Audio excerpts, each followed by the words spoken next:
in general, what I've seen is the way a lot of candidates go about the admissions essays in general is that they take a look at the prompts, and let's say if we're focusing on Common App essay prompts, they do tend to be personal in any case, but they take a look at the prompts, they start thinking, okay, so this prompt says that this is a challenge. Let's say, is there a challenge that you faced, and have you overcome that challenge in any way? Then you can talk about that. Or there's some other prompt that talks about maybe there's some kind of a place or some kind of an experience that makes you lose all track of time, and then the candidate goes and starts thinking, okay, so is there a place, is it, let's say, the bedroom, or is there a metaphorical place?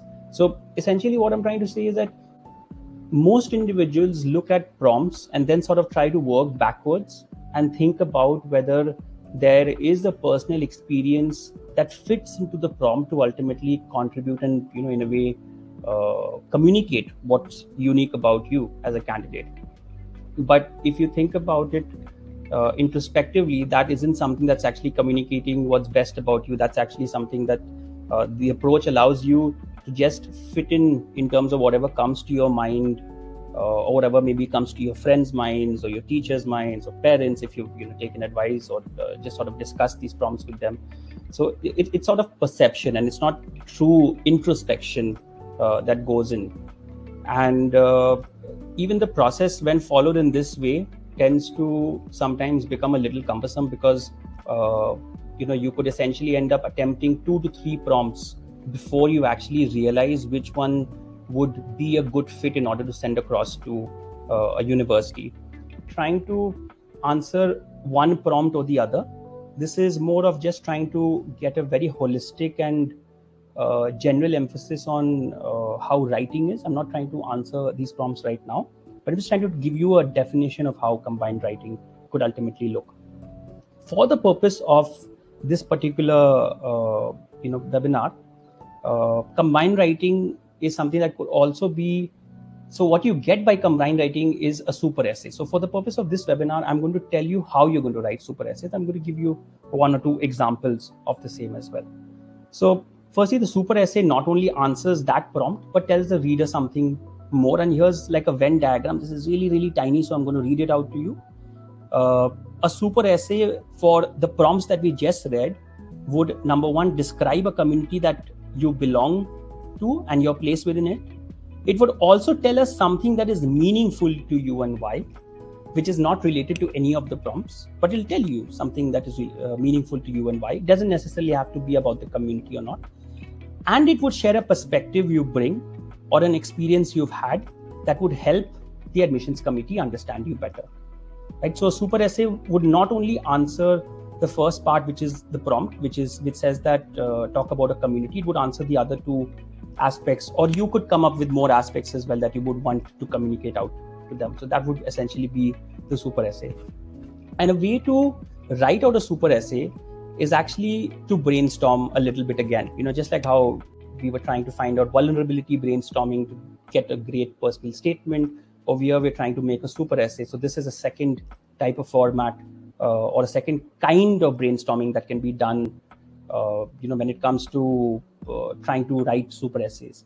Okay, so there are essentially 5 different questions that I would want you to ask yourself. You can do this right now. If you can do this right now, and this can actually help you get a really, really wonderful essay. So there are 5 different questions that essentially need to be responded to when you're trying to write a super essay. The first question is what you did. So over here, this is where the action verbs are. So whatever you're talking about, if you're talking about, let's say, the roller skating community, then you write that particular community. Then you talk about the problems you solved as a result of this. Then you talk about the things that you've learned or the lessons learned and the skills gained as a result of that. Fourthly, you talk about the impact that you had. And then finally, how you applied whatever you learned in the future, going forward.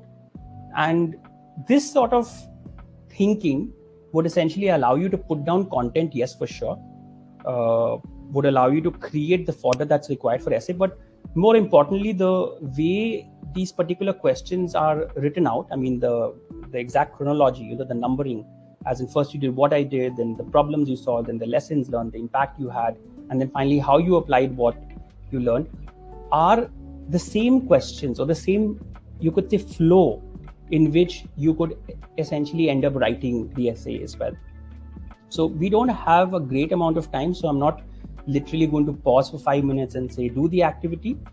Rather, what I'm going to do is I'm going to show you a pre-done activity for or pre-done brainstorming activity for a community-based activity, which is hiking.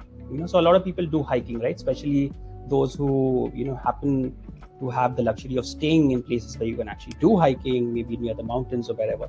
But let's take hiking as an example, and then we ask ourselves, okay, so what did I do? And this is for a sample student that has been worked in the past.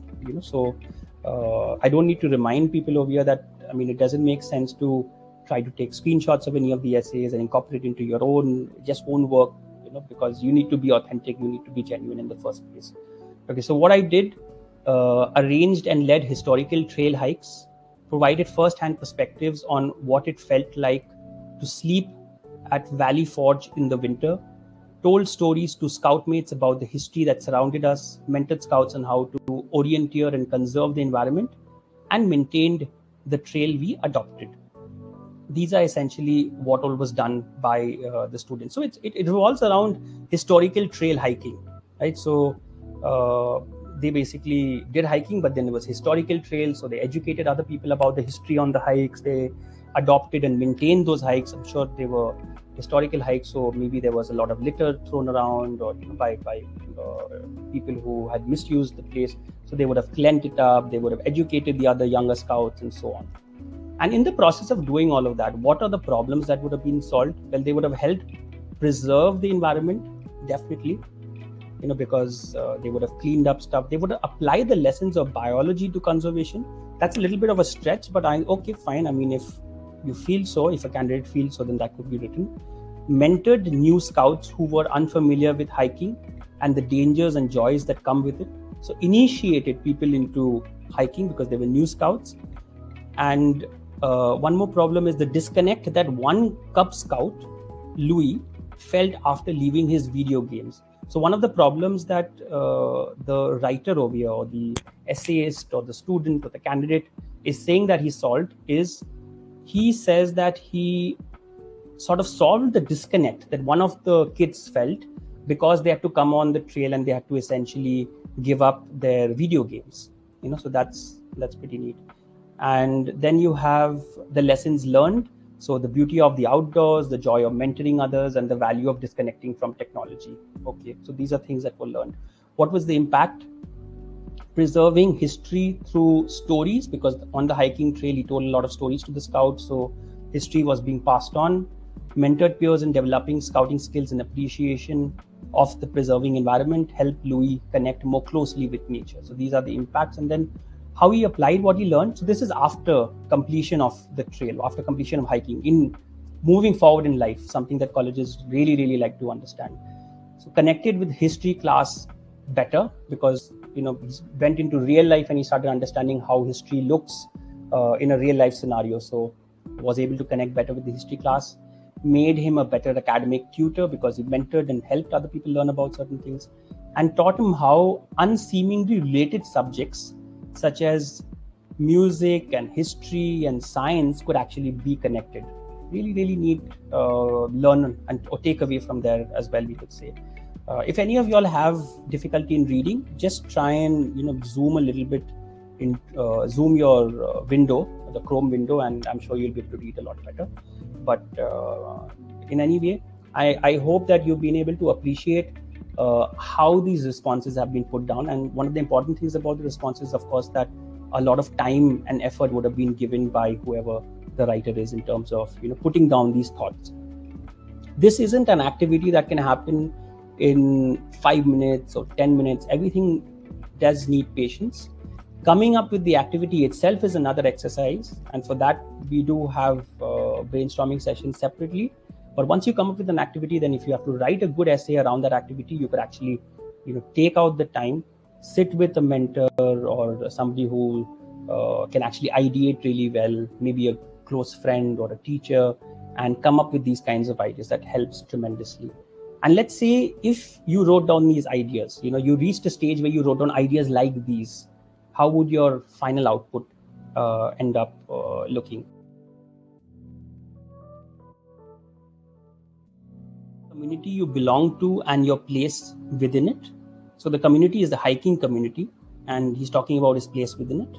Or if I had another prompt that says, tell us about something that is meaningful to you and why. He talks about hiking and he says that it's meaningful to him and why. Or share a perspective you bring or experiences you've had to help us understand you better. So let's take a look at the hiking essay that came out of all of the brainstorming that was just done in terms of trying to think about the lessons learned and blah, blah, blah. Okay, so hiking essay. And he starts off by saying, I'm a history nerd to the point where I would be that guy reading history textbooks for fun. However, reading about history can only go so far. Through Boy Scouts, I have been able to arrange and lead historical trail hikes, giving myself and my troop first-hand perspectives on what it felt like to sleep at Valley Forge in the winter, or what the walk up Breeds Hill along Boston Freedom's Trail is really like. So this is a specific hiking trail in Boston, for those who may not be familiar. Naturally, I became the troop's storyteller along these hikes, adding my own tidbits of information, such as pointing out Eisenhower's 5-star general flag waving from his personal putting green in Gettysburg, or how Sputnik Dunville was perhaps named following one of the first reported shark attacks in America. A little bit of detail put in to try and show whoever the reader is that he indeed is a history nerd, because just claiming it, of course, wouldn't do good enough. This is something that also needs to be demonstrated through the essay itself. Organizing these historical hikes has also given me the opportunity to teach younger scouts about various scouting skills. So I want to point out that every paragraph, if you look at the opening line, every paragraph's opening line is actually one of the ideas that was brainstormed earlier. So this that says, gave me the opportunity to teach younger scouts about various scouting skills, from orienteering to conservation principles like leave no trace. My troop engages in maintenance projects, and we actively monitor a trail we adopted from the New York, New Jersey Trail Conference. So this is actually one of the points that was brainstormed on a little earlier. So the entire paragraph comes through the kind of thought and the ideation that was done. I especially relished the opportunity to apply what I had learned in AP biology towards actually helping preserve the environment. It is one thing to learn about pollution, global warming, and invasive species in the classroom. It is another thing entirely to see the biodiversity of an ecosystem quickly succumb to man-made pressures. Finally, hiking with the Boy Scouts has given me the chance to help others experience the beauty of the outdoors. On a recent hike, a new scout, Louis, confided in me how disconnected he felt away from his video games. I stayed with Louis for the remainder of the hike and pointed out everything from milkweed stalks to coyote scat. After the hike, Louis was exhausted but had a glimmer of excitement towards the environment around him, and could even tell the difference between poison ivy and Virginia creeper. Louis is currently one of my troop's most active younger scouts. While I'm hiking, I'm not merely a hiker. I'm a historian, a conservationist, and a teacher all in one. So the essay that I just shared with you, the one that was brainstormed, and I showed you the brainstorming process, and ultimately shared the essay, that essentially doesn't only answer all the 3 prompts. It's actually the perfect kind of super essay, because it tends to answer all the 3 prompts better than any essay that would answer only one of the prompts.